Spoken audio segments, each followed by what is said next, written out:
Saudi আরবের জনপ্রিয় খাবার খেপসা এখন বাংলাদেশে।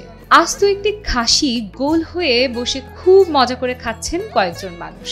দেখে হয়তো অনেকেই ভাবতে পারেন এটা সৌদি আরবের কোনো দৃশ্য, কিন্তু না, মজাদের এই খাবারটি এভাবেই খাওয়া যাবে এখন কুমিল্লাতে। আমরা আছি ঢাকার কেরানীগঞ্জ থেকে, এখানে খেপসা খেতে, সৌদি আরবের খেপসা। বাসমতি চাল ও বিশেষভাবে তৈরি মাংসের মিশ্রণে বানানো হয় এই খেপসা। চিকেন, বিফ, মাটন, এমনকি মাছ দিয়েও তৈরি করা যায় এই মজাদার খাবারটি। এমনকি আস্ত খাসির মেহেন্দি তৈরি করার জন্য লাকড়ির আগুনে মেহেন্দিতে টানা 3 ঘন্টা ধরে ঢাকনা বন্ধ করে রাখতে হয়। আমাদের এই জায়গায় আস্ত খাসি, মেহেন্দি এবং আলফাহাম, আপনার খাসির খেপসা, গরুর খেপসা, এগুলো সম্পূর্ণ আমাদের জায়গায় পাওয়া যায়। এটা আমাদের সময় লাগে 2 থেকে 3 ঘন্টা মাটির নিচে রাখতে হয়। জনপ্রিয় এই খাবারটি সৌদি আরবে খেপসা বলেই পরিচিত। উচ্চারণের জন্য কেউ কেউ খেপসাও বলেন। এটি মূলত ইয়েমেনি খাবার। আরব দেশগুলোতে এই খাবারটি সবারই পছন্দের। প্রায় 19 বছর সৌদি আরবে ছিলেন খেপসা তৈরির কারিগর ইমাম হোসেন। সেখানে কাজ শিখে দেশের মানুষকে খেপসার স্বাদ দিতে কুমিল্লা, ঢাকা, চট্টগ্রাম মহাসড়কের কালাকুচুয়ায় Al Faham mini restaurant and Arabian chicken খেপসা হাউস চালু করেন তিনি।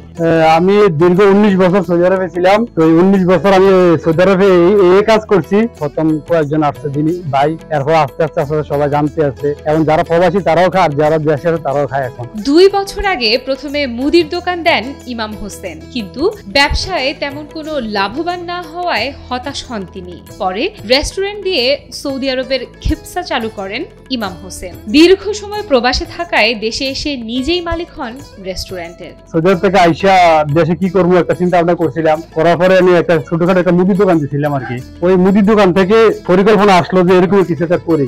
রেস্টুরেন্ট দেওয়ার কয়েকদিন পর খেপসা নিয়ে সামাজিক যোগাযোগ মাধ্যমে একটি ভিডিও প্রচার করেন তিনি। সেই থেকে তিনি সোশ্যাল মিডিয়ায় ভাইরাল হয়ে এখন খেপসা ইমাম হোসেন নামেই পরিচিত সবার কাছে। পরে একদিন ফেসবুকে আমি একটা আপডেট দিলাম আর কি, যে এই খাবারের, আলহামদুলিল্লাহ ওই জায়গাতে সারা হইতে আমি এই পর্যন্ত আসছি। দেশের নানা প্রান্ত থেকে ভোজন রসিকরা এসে খেপসা খাওয়ার জন্য ভিড় জমান ইমাম হোসেনের রেস্টুরেন্টে। সৌদি আরব গিয়ে খেপসা খাওয়ার সামর্থ্য নেই অনেকের, তবে সৌদির আদলে এখানে খাওয়ার সুযোগ হওয়ায় তৃপ্তির ঢেকুর তুলছেন খেতে আসা লোকজন। এটা খেতে হলে আপনার সকালে অথবা একদিন আগে অর্ডার করতে হয়। যেই সময় দিবে সেই সময় মোতাবেক আসতে হয়। আসলে ওনারা রেডি করে রাখে, তারপরে আপনাকে চুলা খুলে আপনার সামনে ওনারা ডেলিভারি দিব।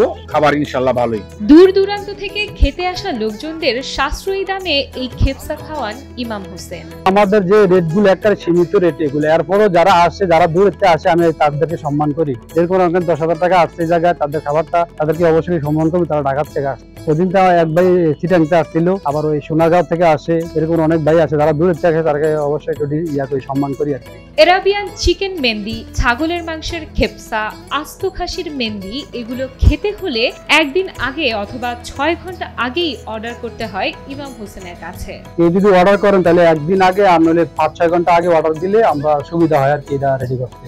আমরা গতকালকে অর্ডার করেছিলাম, আমাদের সময় দিয়েছিল 4:50। আমাদেরটা আগে রেডি হয়ে গেছে, তাই আমরা আমাদের খাবার দিয়ে দিয়েছে, আমরা খাচ্ছি। প্রবাসী থেকে দেশে এসে আরাবিয়ান ঐতিহ্য ধরে রাখতে শুরু করেন আরাবিয়ান খেপসা তৈরির কাজ।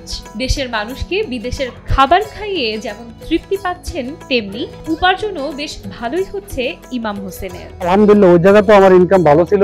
এই এখানেও আলহামদুলিল্লাহ সবার সারাতে আলহামদুলিল্লাহ আল্লাহ ভালোই রাখছে। কিছু টাকা কম হইলেও ভালো, যেতে সবাই পরিবার আছে, সবার আত্মীয় স্বজন সবাই দেখতে পাই।